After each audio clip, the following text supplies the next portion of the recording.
உங்கள் favourite TV ஷோக்களை இனி miss பண்ண தேவையில்லை. ஜீ5 இல் முற்றிலும் இலவசமாக காணுங்கள், இங்கேயும் எப்பொழுதும். ஹலோ, யாருங்க? மாமா, ராக்கம்மா பேசுறேன். இங்காரு, இன்னொரு தடவை அந்த வார்த்தையை சொன்னேன்னு வச்சுக்க, என்ன பண்ணுவேன்னு எனக்கே தெரியாது. என்ன மாமா, எது கோவப்படுறீங்க? பொம்பளையாச்சேன்னு பாக்குறேன், இல்லான்ட்டு வை உன்னை கொண்டே போடுவேன். ஏமாமா, நான் இல்லாம நீங்க இருந்துருவீங்களா? வேற யாருக்கிட்டயாவது வச்சுக்க. நீ என்கிட்ட இந்த மாதிரி எல்லாம் பண்ணா உசுரோட இருக்க மாட்டே. நீ இதெல்லாம் என்ன நேர்ல பார்த்து சொல்லுவீங்களா? வாடி வாடிக்கிறல்ல, உன்னால என்ன பண்ண முடியும்னு நானும் பாக்குறேன். வாடி பாக்கலாம். சரி மாமா, வரேன். அப்பா, யார்கிட்ட இவ்ளோ கோவமா பேசிட்டு இருக்கீங்க? காலம் காத்தால என் நிம்மதியை கெடுக்கிற மாதிரி அந்த அழகர் பையன் வேலை பார்த்திருக்கான் தாவ. அப்பா, என்ன ஆச்சு? அன்னைக்கு நம்ம வீட்டுக்கு வந்து ஏழரை கூட்டிட்டு போனா பாரு அந்த ராக்கம்மா, அவ இப்ப போனை போட்டு அவளுக்கு எனக்கும் கல்யாணம் ஆயிருச்சு, அதுக்கு உண்டான ஆதாரம் எல்லாம் வச்சிருக்கேன், இதெல்லாம் எடுத்துட்டு வந்து அவளுக்கு நான் முடிவு சொல்லன்னா போலீஸ் ஸ்டேஷன் போவாளா, பஞ்சாயத்து கூட்டுவாளாமா, மிரட்டிட்டு இருக்கா அவ போனை போட்டு. ஏதா இம்புட்டும் அவன் டூப்ளிகேட் ரெடி பண்ணி கொடுத்துதான் ஏற்பாடு பண்ணிக்கிட்டு இருக்கேன். அது எனக்கு தெரியுது. யார்த்தா உன் மூஞ்சிக்காக தான் பாத்துக்கிட்டு இருக்கேன். இல்லான்ட்டு வையா இந்த அழகர்னு ஒருத்தர் இருக்கவே மாட்டான். அந்த பயலால ஏற்கனவே ஊருக்குள்ள தலை காட்ட முடியாம இருக்கேன்.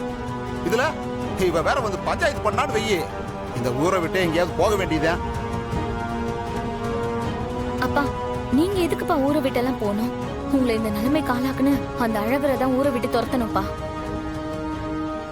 அட ஏத்தா, நீ வேற. இங்காரு, அவன் சொல்றத கேட்டுக்கிட்டு உங்க அம்மாளும் உங்க அப்பத்தாளும் ஆடுற வரைக்கும் அவனெல்லாம் ஒன்னும் பண்ண முடியாது. ஏன் பண்ண முடியாதுன்னு சொல்றீங்க? ஏன் அவனுக்கு மட்டும் தான் மூளை இருக்கா, நமக்கு இல்லையா? நீங்களும் நானும் பண்ற தப்பு என்னன்னு தெரியுமாப்பா? கோவப்படுறதுப்பா. எது நடந்தாலும் நாம கோவப்பட்டு கத்துறதுனாலதான் அந்த அழகர் பொறுமையா நின்னு நிதானமா கேம் விளையாடிட்டு இருக்கான். இங்க பாருங்க, இந்த தடவை நாம பொறுமையா இருப்போம், அந்த அழகர் வேடிக்கை பார்க்கட்டும். ஏத்தா, என்ன சொல்ற? புரியலையே. அப்பா, இன்னுமா புரியல உங்களுக்கு? இந்த தடவை நான் சொல்ற மாதிரி பண்ணுங்க.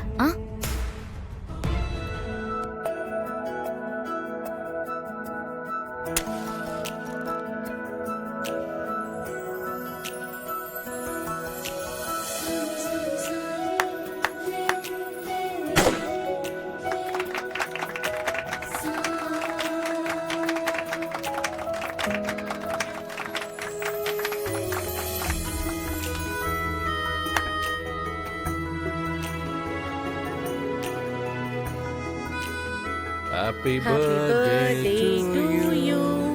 Happy birthday to you.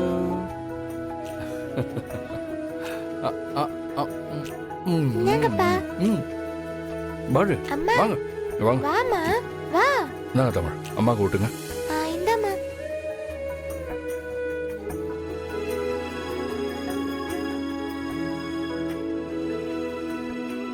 இங்க விட்டுங்க. என்னங்க பாட்டி?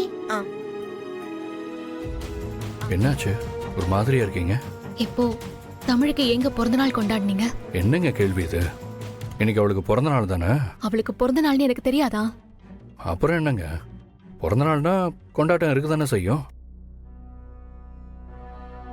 2 வருஷமா அவளுக்கு நான் பிறந்த நாளே கொண்டாடுறதில்ல. அதனாலதான் இன்னைக்கு அவளுக்கு கேக்கெல்லாம் வாங்கி கட் பண்ண வச்சிருக்கு. இன்னைக்கு எந்த நாள்னு மறந்துட்டீங்களா? என் வாழ்க்கையவே புரட்டி போட்ட நாள் இன்னைக்கு. இந்த நாளை மறக்க முடியாததுனால்தான் தமிழோட பிறந்த நாளை கொண்டாடுறதே நிறுத்திட்டேன்.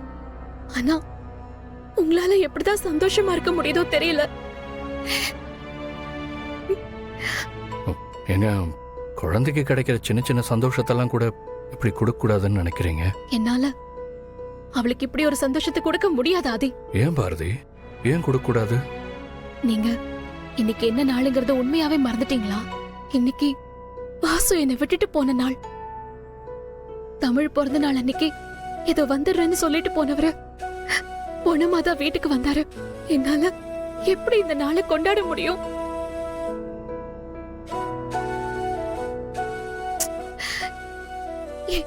எப்படி உங்களால இப்படி சிரிச்சு சந்தோஷமா டான்ஸ்ல ஆட முடியுது? அடுத்தவங்களை சந்தோஷப்படுத்துறது தப்பு இல்ல, ஆனா அந்த சந்தோஷம் மத்தவங்களை காயப்படுத்த கூடாது.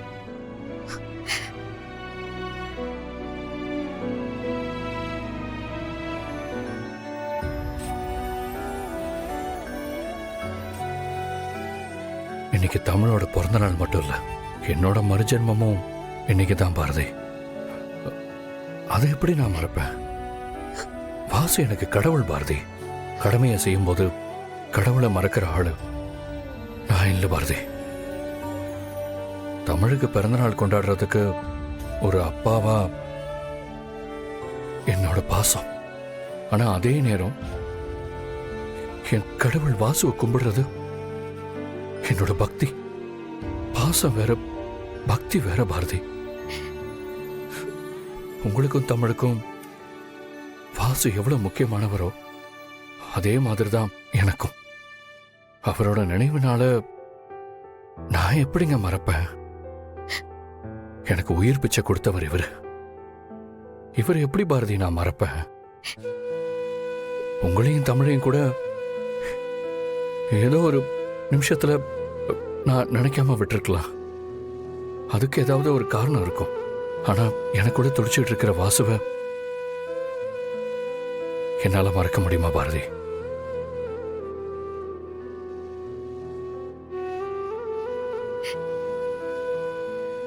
இது எல்லாத்துக்கும் மேல 2 தேவதைகளை கொடுத்துட்டு போன வாசுவை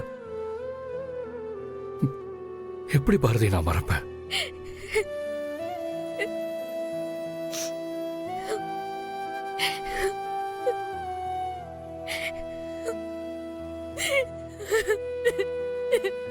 ராக்கம்மாக்கு டூப்ளிகேட் ஆதார் கார்டு ஏற்பாடு பண்ணி கொடுத்தாச்சு.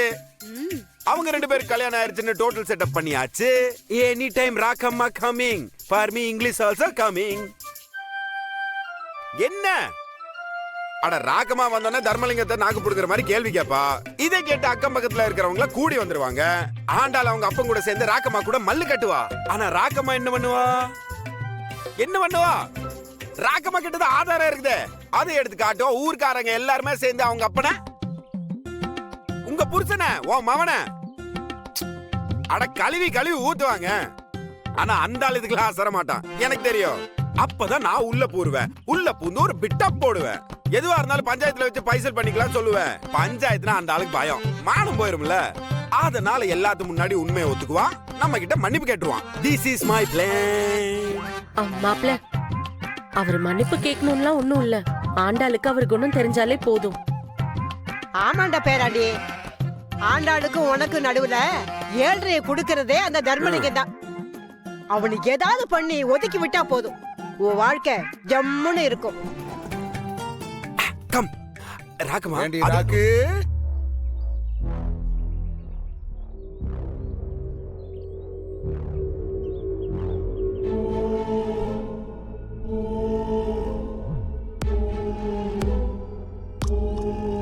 வா வா வா வா வா வா.